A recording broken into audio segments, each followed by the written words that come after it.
Welcome to this week's edition of the Pete Mezzetti Show. I'm your host, Pete Mezzetti. My guest this evening is PURA Chairman Marissa Gillett. Chairman Gillett, welcome. How are you? I'm great. Thank you so much for having me. Thanks for coming down. So welcome. You're a first-time guest with me. Welcome and thanks for coming down. I am. I'm honored to be on your show. Well, thanks for coming down. So, Chairman Gillett, tell us a little bit about yourself and exactly what you guys do at PURA.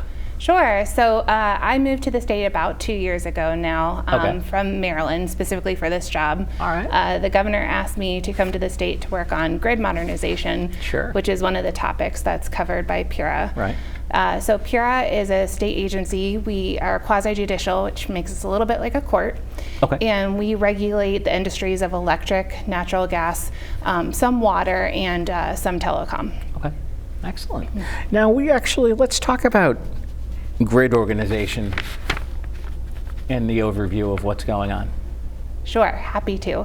So increasingly we rely on our electric grid for everything, not just heating and cooling, right. But also we have to rely on commercial power for the internet, which I think we experienced the downfall of widespread electric outages last year. Oh yeah. So grid modernization is about looking at our electric grid as a whole and figuring out how we can modernize it efficiently and most importantly, cost effectively. Right. So PURA is working on a wholesale comprehensive proceeding to do just that. Now, what exactly besides the regulatory, what exactly do you guys do at PURA? That's a great question. So as I mentioned, we operate a little bit like a court, which means that to engage in front of PURA is not like any other state agency. It's much more like going to a court and putting on a case. And our regulated entities like Eversource or UI, they have monopolies in the state, which means that they don't have any natural competition. Right. So PURA, as the regulator, steps in to provide, to simulate what the free market would otherwise do. Mm-hmm. So those entities and other stakeholders, like other state agencies representing customers, they appear before us and essentially put on a case. Anytime that Eversource wants to raise rates, to do some new infrastructure, they have to appear before us and essentially make that case to myself and my two colleagues. Okay. Sounds very interesting. There are no dull days. Gee, you think? And especially what happened a couple weekends ago. There were no dull days. No, that was definitely a dress rehearsal for some of the reforms that PURA put into place after last August tropical storm, which I think everyone, myself included, had a pretty devastating power outages from that tropical storm. Absolutely. So you guys work pretty closely with all the utilities in the state of Connecticut? Not all of them. Okay. So there are a couple of municipal electric cooperatives in the state. PURA doesn't regulate them. But we do, so if you think of the Eversource, the UIs, the Yankee Gas, Aquarion, Connecticut Water, so some of those what are called investor-owned utilities, that's who we interact with. But when you think of your broadband providers, like Altice or Charter, folks like that, we do not have jurisdiction over broadband providers, so not every utility. Okay. Wow. I didn't know that. You just taught me something. You just taught Pete Mezzetti something that he didn't know. Now you guys work pretty well with the legislature and the governor's office, correct? We do. So we work with the Energy and Technology Committee, which is co-chaired by Representative David Arconti from the Danbury area. Oh, sure. And Senator Norm Needleman from the Essex area. And then definitely work with their ranking members and the administration as well. I've actually never met Representative Arconti, but he seems like a nice guy. I actually had Senator Paul Formica on with me not long ago. Okay. Yep, he's the ranking member of that committee. So. Oh, is he? Oh, okay. Yep. I had Senator Formica. He was here recently. He was here not long ago. Okay. He's always a fun guest to sit down and have a half-hour conversation with. Now, as far as what exactly, we talked about what you guys regulate. Is there, what else do you regulate in the state? So when you think, it's actually easier to explain what we don't regulate. All right, sometimes. what don't you regulate? We'll start with the easier question. Yeah. So even though we have a lot of intersection with clean energy policies from the state, interestingly, we don't regulate the solar providers themselves. Really? Really. Wow. So like for example, if we do put together programs that encourage the deployment of solar and other resources like it, but the providers themselves are actually, it's a free market. So complaints about them go to the Department of Consumer Protection. Okay. We also no longer regulate a lot of things in the cable space that you might have, if you paid attention to PURA 20 years ago, you may have thought that we still do things today. Like we don't regulate pricing or offer terms associated with cable or telecom. So that's what I mean. It's sometimes easier to explain what we don't do because we otherwise have pretty broad jurisdiction. Absolutely, absolutely. And how do people interact with PURA? So right now, and this has been one of my missions since coming to the state, right now the answer is they don't really interact, which is a problem for us. And it's a problem for everyone. Everyone should want to get involved in PURA. Yep. So as I mentioned, being a quasi-judicial agency, and we can only make a decision based on the evidence put before us. Right. So if you think about you're in a courtroom and I'm hearing from Eversource that they should raise rates, and it's silence, it's crickets on the other side of nobody's saying anything. Then as the judge, which is essentially what my role is, I have no evidence to make a different decision. Right. So we really do need people to engage in PURA proceedings, whether that's as simple as writing in a comment to be posted in our docket, appearing at a hearing and offering live testimony. And some of the towns have even banded together and hired legal representation, which was a huge help in the storm investigation. Okay. Because they pulled their resources together, hired attorneys, and actually put on witnesses in our investigation. And I will say without a doubt that affected the outcome. So did it? I really appreciated that intervention.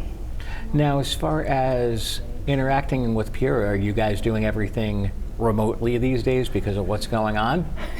We have been since about April of 2020, we moved our hearings to the Zoom platform. So we are Zoomers like everyone else these days. Oh, absolutely. Which has been actually a blessing in some ways. I think it's brought more and different participation into our dockets, which we were just talking about, I think is so important. So. For now, we're continuing with the Zoom platform. One day, we'll go back to in-person. Yeah, I'm sure the Zoom platform is probably a very interesting platform, especially when you're trying to run a hearing or trying to run a meeting. It probably looks like the Brady Bunch. You got all the boxes. It does. I've become a part-time IT expert. Oh, there you go. There you go. I know. Yeah, I know. For a while, I was doing my show from home, and it's like, okay, this is interesting. It's challenging. To say the least. Yeah. I have help, obviously. Yeah, obviously. But knock on wood, we haven't had any what are they called, Zoom bombings. So yeah, no. We've kept it pretty civil and straightforward. So I'm happy for that. Absolutely, absolutely. Now, you guys will probably work pretty well with the Connecticut State Legislature. We do. We look to them for policy guidance and then try to enact with the best approach that we can to achieve the most cost-effective results. So it's kind of hard to guess always what they meant by something, but we give it a go. Absolutely, absolutely. Now, as far as what do you think legislative session is going to look like next year? You think they're going to be back in session? Are they going to be doing the Zoom thing, or who knows? Oh, who knows? I think talking to some of them, they also liked the Zoom approach, in that it definitely facilitated broader opportunities for public comment. Right. You know, it's one thing to have to take a day off work and go to the legislature, and it's another to just be able to sign up and log in, dial in from your office. So I heard a lot of them, comment on how helpful that was. So. Yeah. We'll see. Maybe they'll do hybrid. Yeah, I was going to say hybrid public hearings. I think are a thing of the future, probably for a while now, just because of what's going on in the world. Yeah. Absolutely. And I've seen the governor when he does his when he used to do his press briefings every afternoon. It's like, that's got to be frustrating, especially with everything going on. And if somebody freezes, it's like, oh no! It's like, ah. Yeah, no. We definitely have had a time at the office where our internet went down during a Zoom hearing. Yeah. And there was a joke about which internet provider served PURA, but yeah, right. Yeah, right. Exactly. Make it work. Oh, absolutely. Now, as far as how easy is it if people want to submit testimony or public comment to PURA?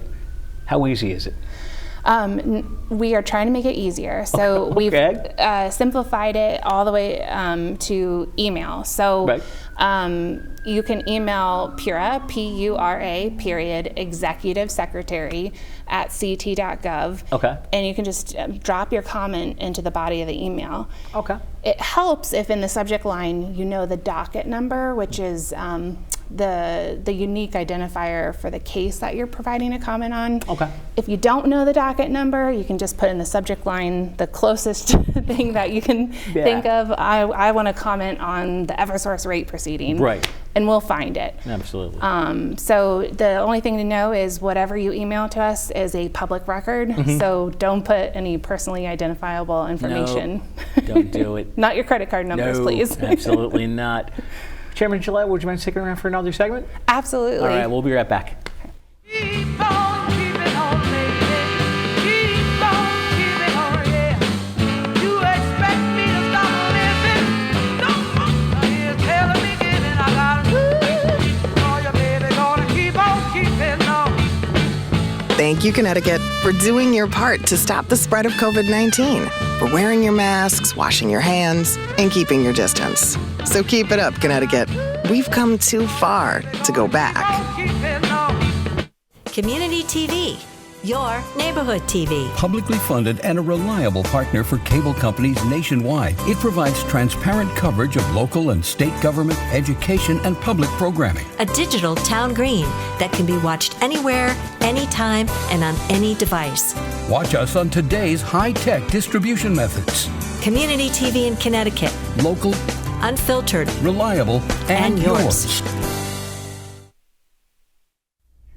Welcome back to this week's edition of the Pete Mezzetti Show. I'm your host, Pete Mezzetti, sitting here with PURA Chairman Marissa Gillett. Chairman Gillett, welcome. Welcome back. Thank you.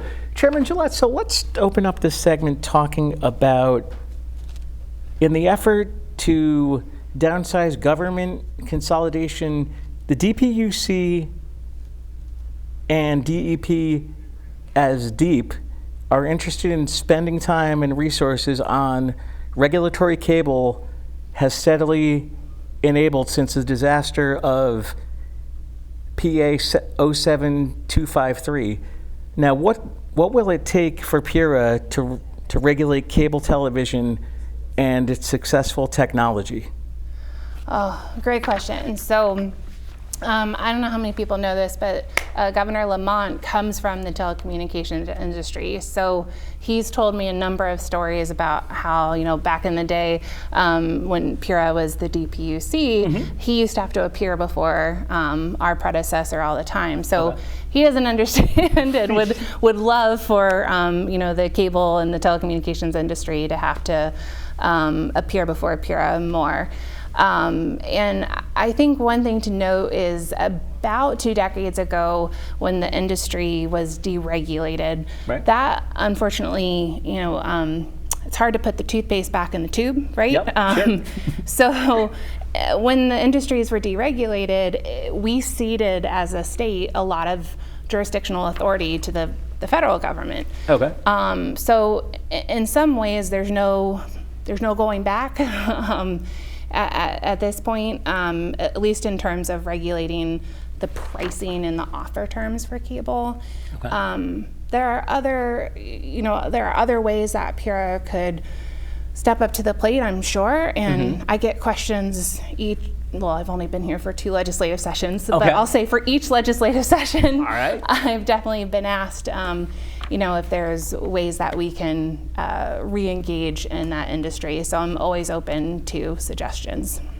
Now, CGS Section 16-331 and its associate regarding layout of the process of determining caps supporting funding for 12-13 years, PURA has limited adjustments of CPI changes and even tried once to reduce subscriber levels because of the errors connected by Newington Community TV and a non-cap peg station.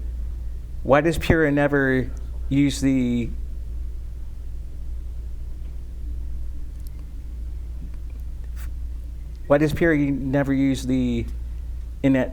any factoring determinations relevant to the authority? Great question. Thank you. So, CAP, or community access. So PURA does retain jurisdiction. In fact, has a mandate to calculate this annual fee. And in recent years, since I've been here, we took what is normally a pretty routine proceeding and tried to adjust that fee for something other than CPI. CPI is inflation, consumer. I can't remember, but it's inflation. Yeah. So we made a go at doing something different. The stakeholders didn't love it. I want to say that was in 2019 or 2020. So what we've done is committed to looking at this issue again. It's done on an annual basis, and we've already actually opened the docket for the 2022 year. Oh, okay. In the hopes that we could get some additional, brainstorming about how this fee could be calculated using something other than CPI. Right. So, for any folks that are engaged in, public access like yourselves, right. This is a great heads up that you should look out for that docket at PURA, which is open, and begin providing those comments. I mean, one of the things that I found in the 2 years I've been at PURA is, this is the state of study habits, right? So right. We sometimes don't always provide a platform or opportunity for these new ideas, and we're anxious to provide that.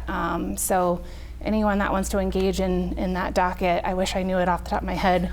We have 85 active dockets, so I hope you'll forgive Yeah, me. you're not going to remember one off the top of your head. But you can absolutely contact us, and we'll get that comment to the right place. I was going to say the comment will obviously go into the right place, and for that specific docket, has that docket opened yet? Or? It's opened. I think we it? opened it last month, and the decision's not due until June 1 of 2022. So so you got time. Yes. You definitely have time.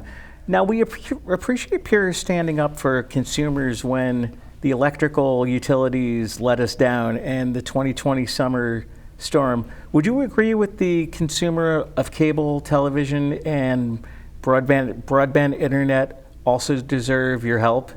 And how would you help them? I wish that I had time to help everybody, because I think there are no shortage of issues. No, of course not. In this state. I mean, we pay the highest electricity rates in the continental United States, and that, of course, trickles into other public utilities that you have to use. There was legislation passed this just most recent session that Governor Lamont put forward with respect to broadband.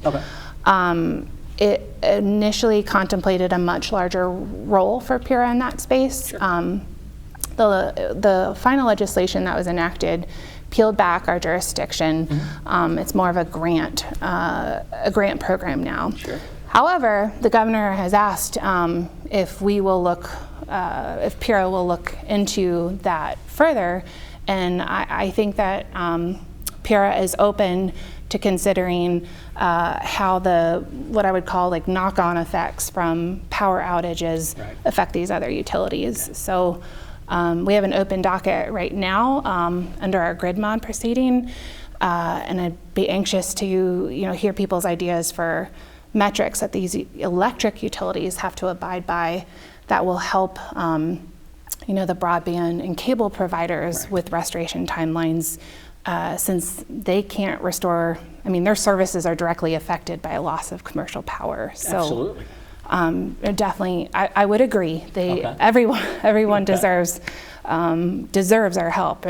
So it's a matter of marshaling resources and setting expectations, and looking forward to that. Absolutely. Now, how important is it for people to submit testimony to you guys as far as items on the docket?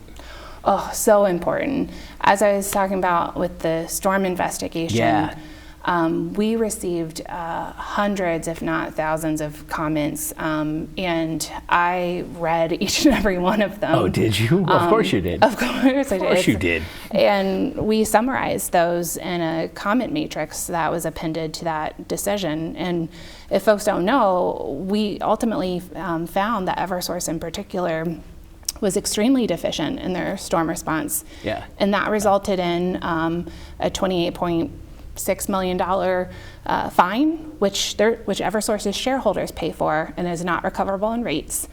And starting the month of September, that will be returned to ratepayers as a bill credit. So those are, that's one result of how people engaging in these dockets and providing evidence of their experiences was, produced an outcome that hopefully, brought some measure of relief to folks. It's not enough. It was the maximum fine that we were able to levy under law at the time, but it's something. It's $28.6 million of something. Exactly. So I appreciate everyone engaging in that docket. Absolutely. And if people want to find a list of dockets that may be something that they're interested in, that they want to comment on, obviously go on the PURA website and type it in, and it's going to pop up for you? We are working on a new and improved comment active database. Okay. We have one of the web pages will say, a list of active dockets. If you can't navigate to what you're looking for, we have a pura.information@ct.gov email address. Okay. So never hesitate to shoot an email to that email address, and we will find you the right docket. Right. Or create one. Right. Or create one. Exactly.